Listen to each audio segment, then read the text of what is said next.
Welcome to Entrepreneur State of Mind. I'm your host, Dr. Del Caldwell, and we have another amazing guest, Bellaria Jimenez. Bellaria, welcome. How are you? Very good, thank you, and thank you for having me today. Well, you're somebody I've admired, and so you're the president and general agent for MassMutual Tri State. And so we're going to learn a lot about that. But I always like to start, as I tell my audience, I'm a Avengers fan, so I always like the origins of superheroes, like Bellaria. So where'd you grow up? Where were you born? Where'd you go to high school? And how did you, what's your journey? How did you get where you are now? Well, thank you for asking. I know, right? We're going back in time. Yep. So I was actually born in Venezuela. Oh, wow. And my parents came to the United States when I was about 7 years old. Mm-hmm. So I always said I had a very interesting childhood because I grew up with two parents that were artists. So my house was always full of paintings and oil and pastels. And I wish that I would have really been able to gravitate to that beautiful art form. I just unfortunately could never do more than just stick figures. But it was really nice growing up in that type of environment where I was able to visit lots of museums and things like that. But I grew up in North Bergen, New Jersey, and I actually went to school in North Bergen High. And it was, a great place to grow up because there were so many different cultures all under one roof. And I don't think I ever realized that when I was growing up in that area, how fortunate I was to be able to work with or go to school with so many children of different backgrounds. But, throughout my journey as a child, I didn't know English when I first got here. So second and third grade were really challenging for me, just trying to learn the language. And I do remember meeting some friends in high school that said, I remember when you were like in second and third grade, you had such a thick accent. Oh, wow. And, it's great when you're a kid because you don't care. That's why you learn so easily. You're not embarrassed at all by, all the mistakes we make when we're learning a new language. But it's been great, being able to speak two languages and being able to help the community, both the Latino community and, of course, all different walks of life. Well, you're really just an amazing role model. The audience will learn that as we go through. And so now, where did you go to college? So you went to high school in North Bergen. Where did you go to college? Now, that's another interesting story because a lot of times when I mentor young students, I tell them, a lot of times we don't have a straight line to where we want to go and head in life. Right. I was very confused when I was in high school as far as what I wanted to do. We had a lot of scarcity in my home with money. So I really was very focused on getting a job and helping the family. So when I was in high school, I was probably one of the few students that actually was working after school. I started working when I was in my sophomore year, just small little odd jobs. I was just barely 16 and I was trying to get work. And then officially when I got my permit to start working, I was able to start getting a part-time job. So as soon as high school ended, I started working full-time, and I did not even consider a possibility of going to college. And I always say that, students, it's really important to talk to your counselors and really work with a mentor to help you, because I was very short-sighted at the time. I didn't realize that getting a job right there, maybe it was going to bring some dollars to the house, but it was not going to provide enough money in the future. Right. And I was really limiting myself. So at that time, as I was working full time, I met my first true mentor. Wow. And she would just watch me as I was working. And one day she sat with me and she said, "Why aren't you in college?" And I explained to her, why I had made that decision. And she really tried to help me understand that I could do both. She said, "Why wouldn't you be able to do both? You went to high school and worked. Wonderful. So why can't you work and go to college?" And it was my first opportunity to really think about having both opportunities. Right. And it was really scary at the time. So I was trying to figure out, well, if I start going to college, where exactly do I go? What can I afford? And I went to Jersey City State University, which is now NJCU. And it was also another great opportunity for me to be in an atmosphere that was very multicultural. A lot of the students there were like myself, really go-getters and trying to just learn and have a career. And many of them were also working. So I really fit into that culture and atmosphere. And it really made me have a better appreciation for school, because I wasn't there to have fun or party. I was really there to learn. Right. And I think that's where my first eagerness to really learn came from, because I think I just through high school just went to class because I had to and get good grades because my mom expected me to, Right. but not necessarily because I felt like I was learning something. And it wasn't until I was in college that I truly started loving just learning new things. Wonderful. I'm telling you, Bellaria, that's such a wonderful and important story, because so many of the folks that I interview on the Entrepreneur State of Mind show are folks that took an alternate track, that there is no one track, and it doesn't matter whether you went to college immediately or didn't go to college at all. A lot of it's about work ethic, and it's about lifelong learning. And that's what I think it's important for the audience to know, that you never stop learning in life. Successful people never stop learning. It's not about, okay, I get to this and then I'll never have to do school again. And so thank you so much for sharing that story. And people don't really realize, I mean, you are a big deal. I mean, you are you look so young, and they say, okay, well, you manage a lot of organizations and businesses and small businesses. So tell me about your job now. What are your responsibilities, and how, Tri-State, who are you working with? Yes, thank you. Well, my responsibilities are very vast, and it's a great opportunity to be in the field that I love, but at the same time be able to use leadership skills to really work. So my field is MassMutual Tri State. We are a full service financial company, and we basically work with individuals and business owners throughout the country. You know, before the pandemic, we kind of worked on the tri-state area, as you mentioned. That's why that's our name. It was New York, New Jersey, Pennsylvania. And for our South Jersey, it was New Jersey, Pennsylvania, and Delaware. But what we found is that, we've been able to expand our business nationwide, and that's been another incredible opportunity. And as we help people, we really focus on long-term planning and helping people in their financial needs. And when I first started in this business, I wanted to educate as many people as I could on why we have to save for the future. And really seeing in my household just how much money was scarce, I wanted to really learn how to manage money for myself, but also teach others so that they would be able to understand the importance of saving for the future and being able to use the magic of compound interest.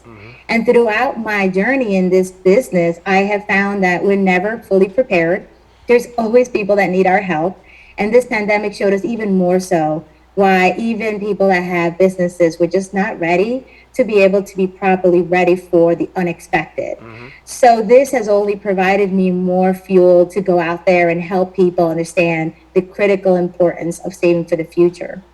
And we're really in an opportunity world, but at the same time, there's a lot more on our plate to take care of our own finances, to save for our own retirement. And because of that, that means that we have to self-educate ourselves on what to do and what not to do, because that's just as important. Wonderful, and that's just very well said. So how many organizations are you overseeing, and how many people kind of work on your team? So as you mentioned before, like how many businesses? So I do have a very complex business model. So our business actually, as I mentioned, expands throughout the country. Right. But we have about 150 financial representatives, and they run their own businesses. So they're almost like, self-employed entrepreneurs. So in working with them, it's really interesting because every single one of them, and many of them work in teams, operate their business very differently. So in my interaction with them, I'm working in some cases as a coach and sometimes as a mentor. And I do shift my different roles and responsibilities. Someone that's starting out in the business, they really need more guidance as to how to build a business. And I have a great team of people that also help and support me. So my financial team, my financial managers, they are there to do a lot of the day-to-day activities, especially with our newer advisors, and they're there to help them build their business. And at the same time, our business staff, which we have about 25 employees, they are there to do different functions. Some of them are client interacting and helping our clients directly, while others are supporting all of the different entrepreneurs that engage with us on a day-to-day basis. So we provide marketing support. We're providing financial services support, of course, to our specialists. And of course, the newer thing, and Dale, I know we've spoken a lot about this, is the importance of technology, and especially technology in today's financial world. We need to be able to help our clients not only understand about investing for the future, but giving them the right tools where they can also track the tools for themselves, be able to have up-to-date information, and having our financial advisors understand the use of technology to run their businesses more efficiently and effective. And that has continued to really grow and build for the last 10 years. But the growth in that area for the last 2 years has been so exponential. It is amazing just how much we've changed just the way we do business in the last 2 years. And aside from my main line of business, of course, we also have a business, an auto and home division. And I have a business partner, John Busick, who has been, we've been working together for over 20 years. And, we're just a great partnership. We're so different. We're so unique in our skill sets, and we just work so well together. But aside from the work that we do here at MassMutual Tri State, we also have the auto and home division that we work directly with financial advisors. And then we also have a book called The Teen Game, which provides us the opportunity to coach and teach others that want to learn how to build teams effectively in their organizations. And that's been a lot of fun to really work through that project with John, because we are really helping and teaching so many other entrepreneurs understand the magic of not working alone, but working through other people, which isn't always something that comes easy to everyone. Well, and again, well said. I love the business model because you have to be an extraordinary leader to work with 150, basically, entrepreneurs. And you don't have direct control over them because of your title. You have to do influence. You really have to influence them. And so you and I talked, and I've written and writing some more and really focusing on a term that we've created called coach leadership. And so you are the perfect model of a coach leader, where you are actually coaching folks and they're following you, and they'll follow you to the ends of the earth because you've put their needs first. And they know that you genuinely care about their success, so they'll follow you, as opposed to the old way of doing it, saying, well, I'm the boss, whatever I say goes. That kind of leadership style is dead. So right now we're about to take a break, a commercial break, and we're going to come back and continue to talk to Bellaria Jimenez, from the President and General Agent for MassMutual Tri State. See you in a bit.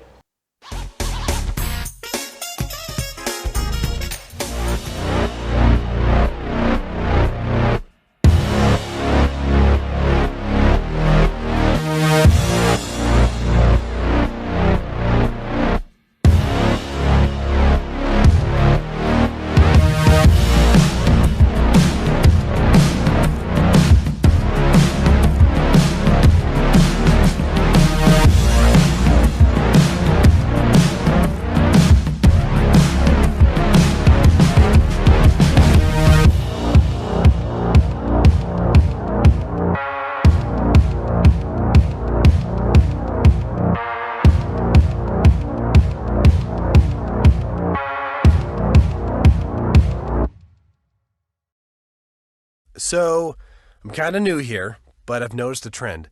My human does this funny thing where she goes around and gets all my toys, and then she hides them in that basket by the door.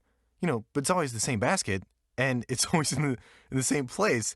And then she acts so surprised when I find them, but, she's putting them in the same basket. Again. It's like, hello, that's where you put it last time. You were the worst at hide and go seek.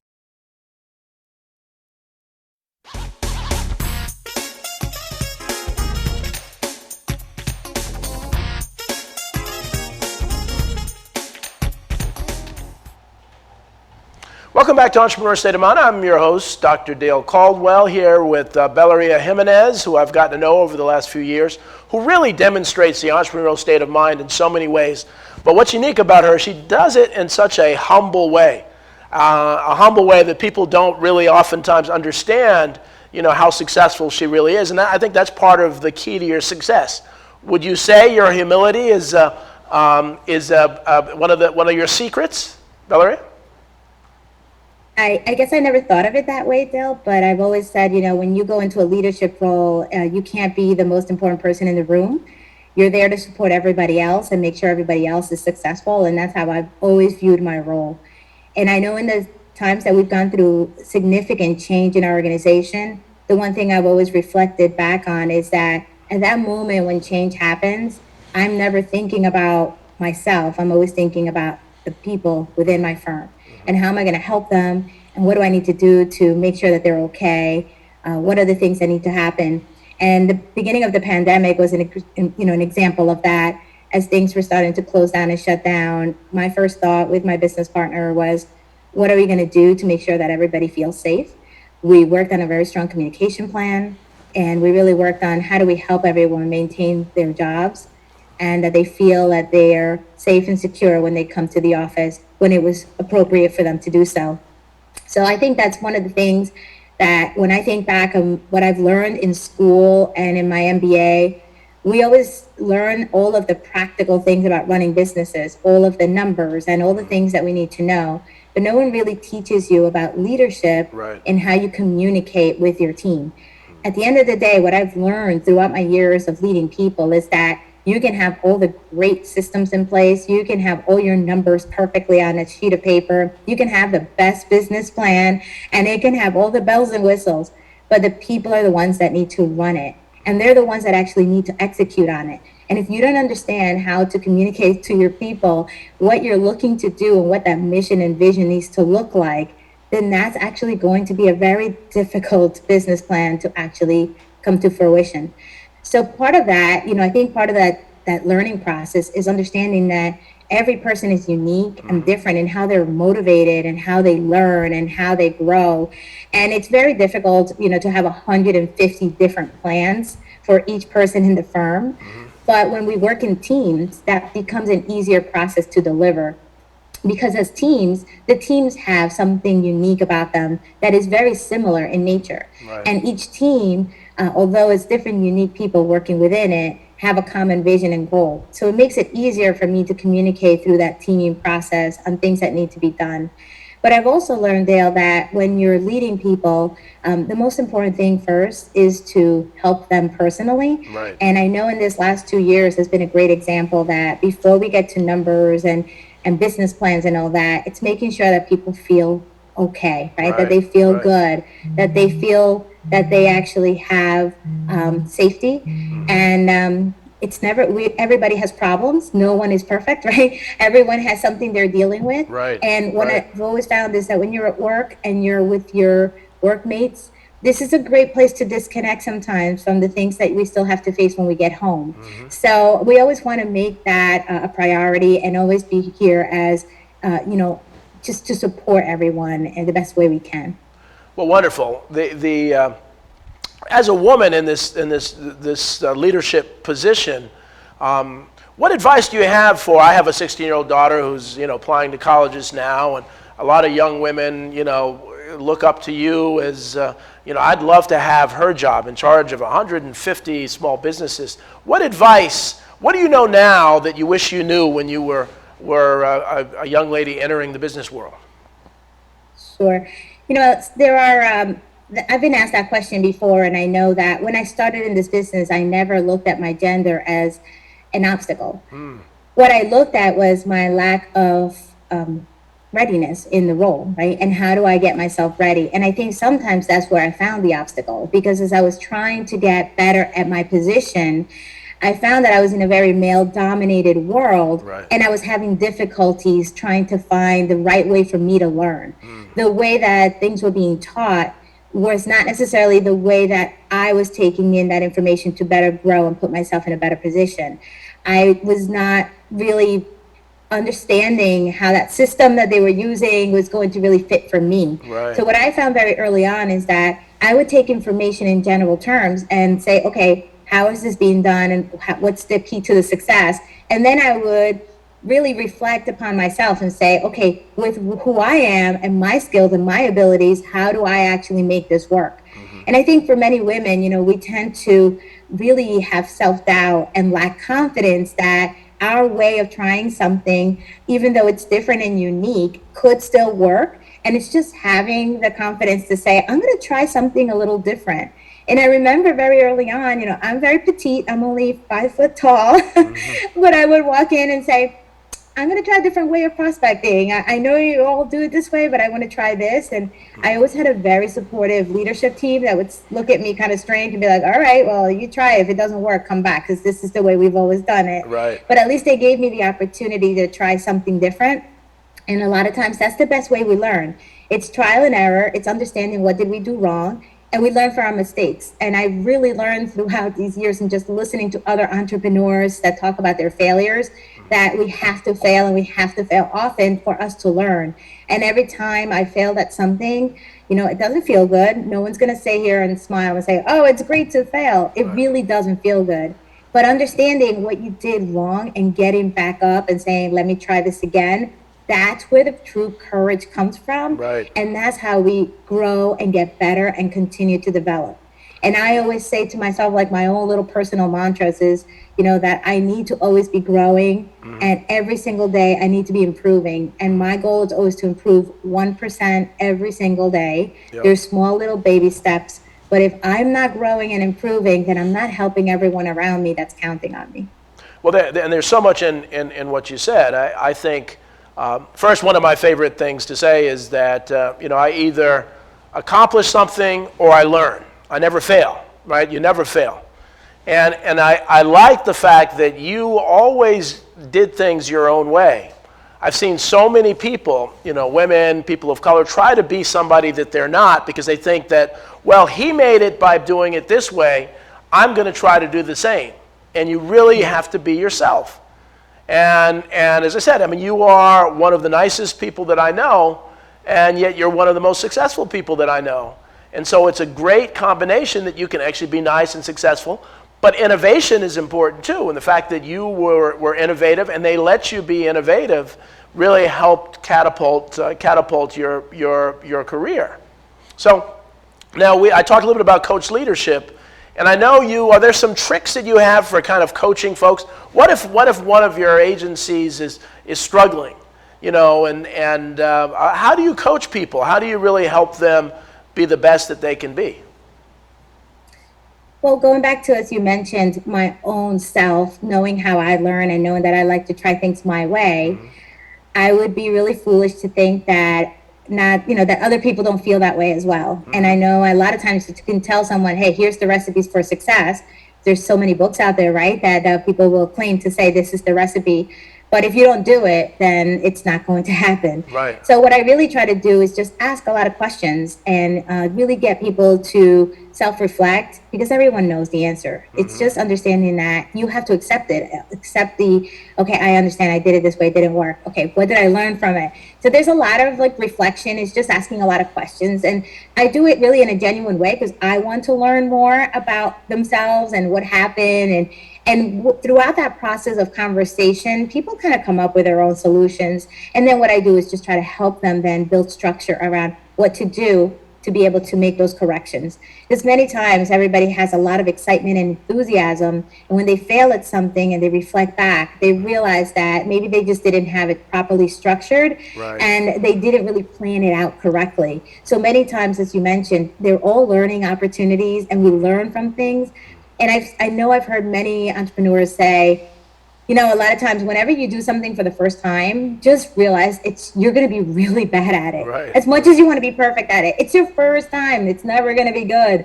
And it's just getting over that and saying, okay, I just have to do it. And I know it's only going to get better from here. As long as you go back and reflect and help, understand that. And I know, as you mentioned about women, a lot of women and millennials and Gen Zs that I work with, the one thing I always tell them is that they have to understand that, a lot of times they are going to be the first ones in the room. They're going to be the first ones to do something a little different. They are going to be looked at, criticized, and even perhaps at times laughed at. But you have to have the best sense of humor in the room. Because at the end of the day, if you take offense to that and you get angry and you get bitter, the only person you're hurting is yourself. Because now you are impeding yourself from taking action. So I've been in the room when people have looked at me or ignored me or been laughed, whatever the situation is. And I have to stand up and just laugh back, right? Because we're like, you'll see, it's okay. Because at the end of the day, when we show someone, we have to show our success through our actions more than our words. I've never been someone that says, I'm going to stand in front of the room and tell you all this stuff. I will prove to you that I can do it, or Wonderful. I'll show you that I can do it. I think that's always the best way to approach things. And I do that through my style of leadership as well. It's let me help you and guide you, make your own mistakes. I can try to help you avoid mistakes, but at the end of the day, you're going to make your own new set of mistakes that we haven't even talked about. Right. You just have to be okay with it. And once you make the mistakes, don't blame anyone. Yeah. That's another bad habit that we learned since very early on. Yeah. We blame others for our failures. Right. We blame circumstances, because that's so much easier to say, it was because of this, it was because of COVID, it was because of that. No, we have to take personal responsibility and say, what can I do differently next time? Because we all have a bit of control in everything we do. And even if it's a small little inch of control, we still can control how we react to things. So that's been really important as I work and coach other people and other entrepreneurs as well. That's there's so much great information in here, and I hope the audience takes this and plays it over and over again, because that's such a great point. That so often people look for a scapegoat. We don't want to in society to stand up and say, I made a mistake, I'll do better next time. It's okay to do that. So two things before we go. One, how do people contact you and learn more about MassMutual Tri State? Oh, well, thank you for letting me mention that. So you can reach me through our website, which is tristate.massmutual.com. And let me make sure, yep, I got that right. And in there, you'll see our information, all about our firm. And of course, you'll see my information and my contact. You can email me and you'll see my information there. And of course, you can also find me on LinkedIn. Wonderful, wonderful. Now, this show is Entrepreneur State of Mind, and you are an entrepreneur so much at MassMutual, but you and your husband are entrepreneurs as well. So tell me a little bit about that entrepreneurial endeavor.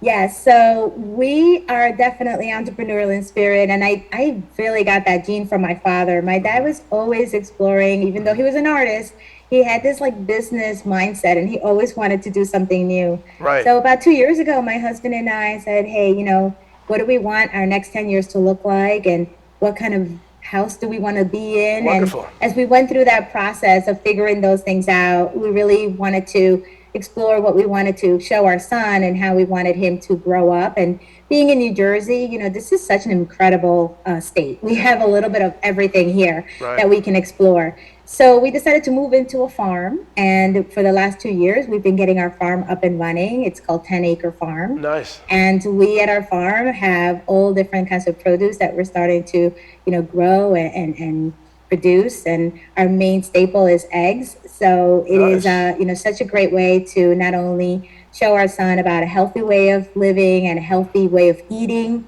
but it's also a different business model. And I always tell entrepreneurs, don't limit yourself to what you learned in school or what you can, the only thing you think that you can do. You need to put yourself out there sometimes to explore and learn new things. Every opportunity is a new way of just meeting new people, new ways of doing things. And this has been such a great way for us to just meet some beautiful people that also love, being outdoors and growing their own food, and that's been a really beautiful experience as well. Wonderful. Well, that's you truly are an entrepreneur, and you have the entrepreneur state of mind. Unfortunately, we're at the end of the show. These things go very quickly, so I want to thank Bellaria Jimenez for great information today. Really, really great information, and good luck. And I want to thank the audience for watching Entrepreneur State of Mind. We will see you next week. Again, I'm your host, Dr. Dale Caldwell. And please grow your entrepreneurial mindset.